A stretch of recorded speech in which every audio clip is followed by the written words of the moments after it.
Welcome back, everyone, to Open Line. Vice Mayor David Briley is with us, and we are taking your phone calls at 615-737-PLUS.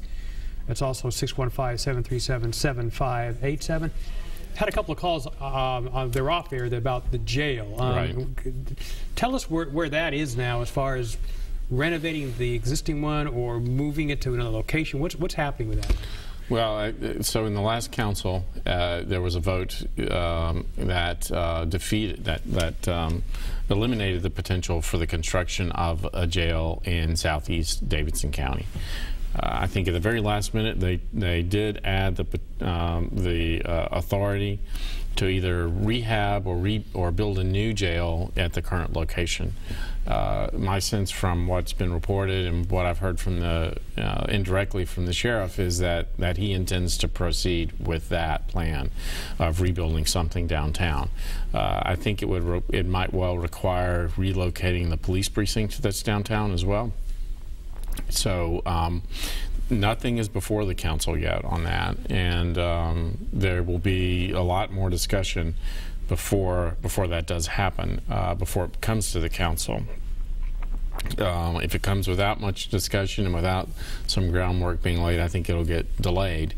So obviously we need to do something about the condition of the downtown jail. It is not the kind of place that we should have. It doesn't have sprinklers in it. It has some and it's a difficult place for the correctional officers to work too. I think that is really a big part of why we need to do that rehab.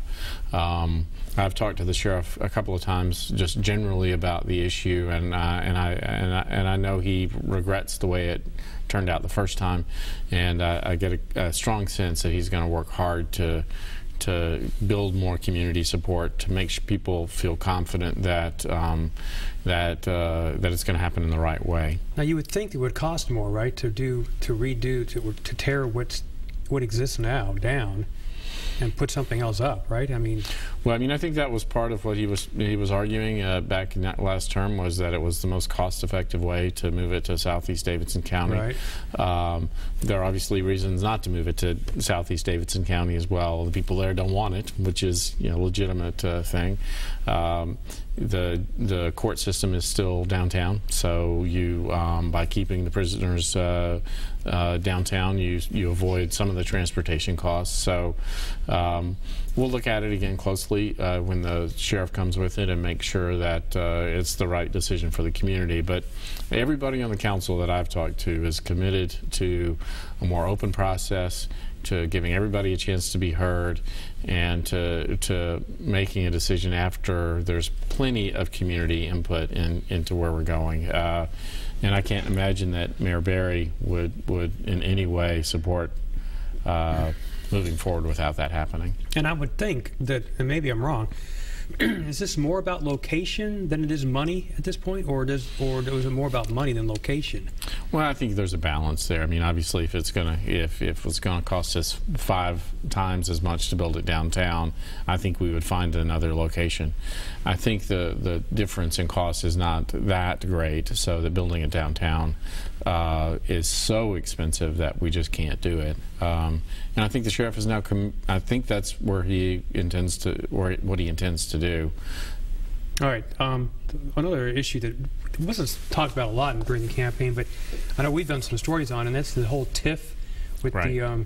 the giving up money in a certain district, using the money that's generated there from taxes and putting into other projects. What do you think of that? Are we doing too much of that, or because we're just growing like crazy now? Is it necessary? Right. So I think I read somewhere that during Mayor Dean's term, we did significantly more of those kinds of deals than we had done in the previous 2 mayors.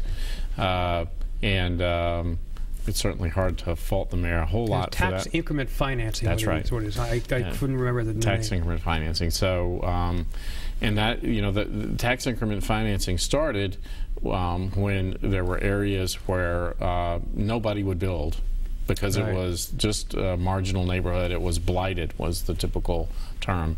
And so the government incentivized people to go build in those areas by saying, basically, you don't have to pay any taxes for 20 or 30 years. And it lowered the cost of building the building. Over time, it has expanded into areas that are technically blighted by state law, but are some of the most expensive property in town. So I think you'll see a little bit more review of those as time goes along.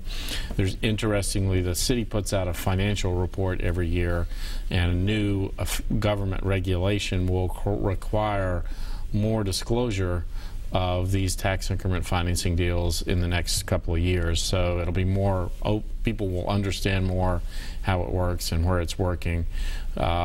It's hard to look back and say it's never worked, because it has worked in certain instances. I mean, it's been very beneficial to the city. So I think the council, my sense of the council is that there's no, people haven't made their mind up categorically. They're not all against it or all for it. I think they'll look at each one individually very closely and make an assessment about whether or not it's in the overall benefit of the community for each individual one. My sense would be we'll probably have fewer in the near future, just because we don't need them. And that was going to be, that was going to be my follow-up question. Was we've got the jail. Are there any other big capital projects out there that could come up in the next 2 or 3 years?